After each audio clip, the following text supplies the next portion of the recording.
This is Paimon, the lovable mascot of Genshin Impact. But are we taking her for granted? Because I believe that this will explain her predestined end, which will be very crucial to the story of Genshin Impact. But before we get to the bottom of this symbol, let's revisit some of the dialogues that hint towards Paimon's unfortunate end. Within the Bantan Sango case file event, we investigate around Inazuma to rescue pets that were kidnapped. But at the end of it all, Paimon utters these words. If Paimon had to leave, she would be really worried. That'll never happen. Paimon's just making analogy and stuff, you know? We won't split up. No way. I played enough games and watched ridiculous amounts of anime to understand that this dialogue is asking for trouble. This could simply be analogy and stuff, as she claims, but fortunately for this theory, or perhaps unfortunately for Paimon, this wasn't the very first time that she literally shot herself in the foot. This foreshadowing was already hinted before during Dainslave's Archon Quest, immediately following the discussion of home. Yep. And it's good to have a home to come back to, isn't it? Hey, once you find your sibling, we should find a place to stay too, shouldn't we? Red flags everywhere.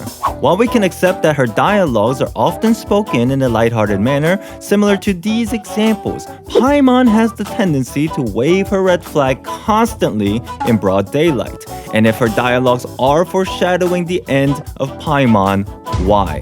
What could be the reason? To solve this mystery, we need to talk about a different, fairy-like entity known to us as the Seelies. If we dive into the backstory of Seelies, we can hypothesize that Paimon is basically a rendition of a Seelie herself. Within the records of Yunjin, it's hinted that many years ago Seelies had a physical form, and the Drunkard's Tale described this form as having pale skin, slender fingers.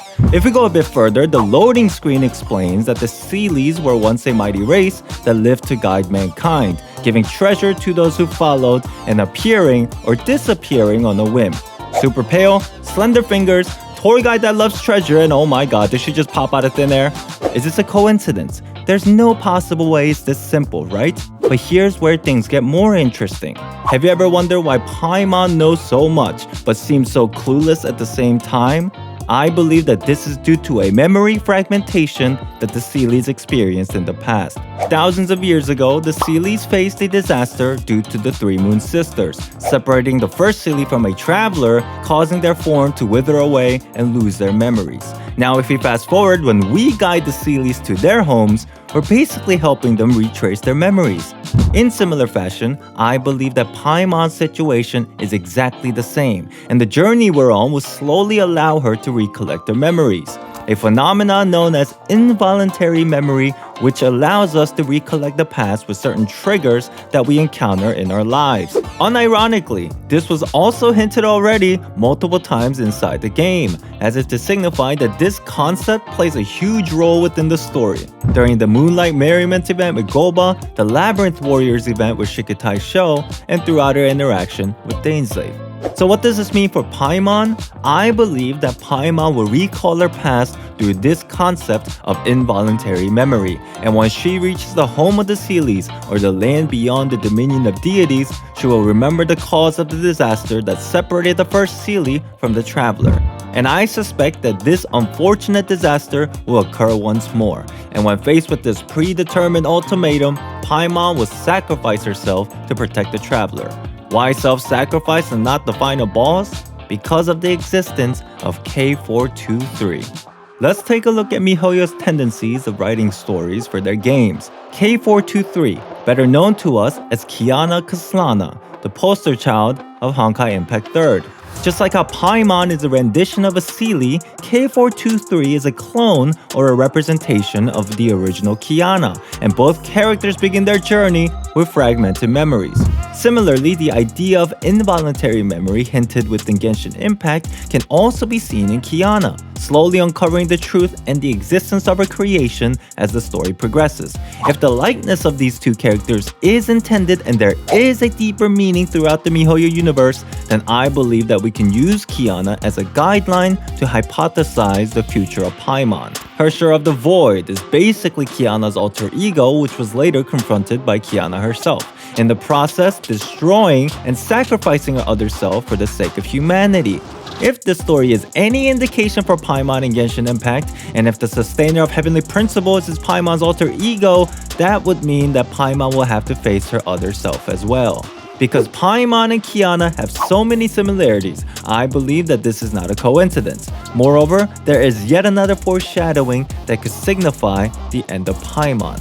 The House of Kaslana has one goal: to protect the weak and save humanity even through self-sacrifice. If we fast forward to the aftermath of the story in Honkai Impact 3rd, which is outlined in post-Honkai Odyssey, we find out that Kiana is missing with no explanation, possibly hinting that near the end of Paimon's journey, she could disappear just like Kiana.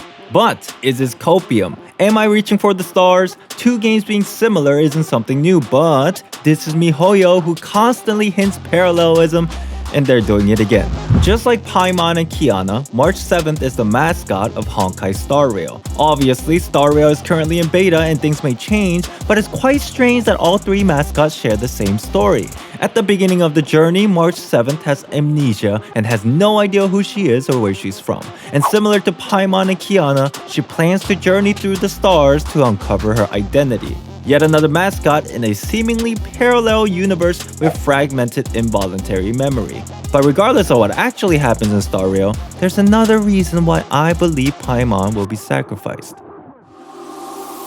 The Star of Khaenri'ah, an emblem that symbolizes the falling star. Actually, there's no official name for this emblem. We call it the Star of Khaenri'ah because of its relationship to characters that are associated with the ancient kingdom. And I believe this symbol potentially hints towards Paimon's sacrifice. After months of trying to figure out the identity of the symbol, I had no reasonable explanation.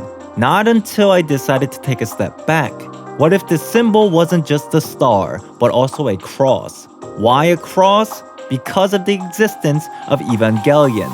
Mr. Dawe, the CEO of MiHoYo, is quite known for being a mega fan of the Evangelion series, and it becomes quite clear that the story of Evangelion heavily inspired the plots of both Honkai Impact 3rd and Genshin Impact, and within this anime, this star-like cross appears multiple times. Now just to be clear, the producers of the anime stated that they included the cross because they thought it was cool. But if you ever watched the anime series, there's one obvious fact. This cross is associated with destruction and sacrifice, and I believe that this ideology has been directly translated into the game of Honkai Impact 3rd, making its way over to Paimon inside Genshin Impact. If we take this into consideration, characters like Dainsleif, Kaya, and Albedo, who are represented with this symbol, makes a lot of sense considering their connection and their backstories. Now within the recent Enkanomiya quest, Enjo hints that we could face a betrayal from Paimon. Is this yet another misdirection or a foreshadowing? Maybe it's both. Just like how Kiana was overtaken by the Herrscher of the Void and betrays her friends against her will, Paimon could be forced to betray the Traveler unwillingly, later facing her alter ego to walk down the path of sacrifice in order to protect the Traveler. Maybe Paimon calling herself the god of protection does have a deeper meaning. Who knows? After all, this is just a theory.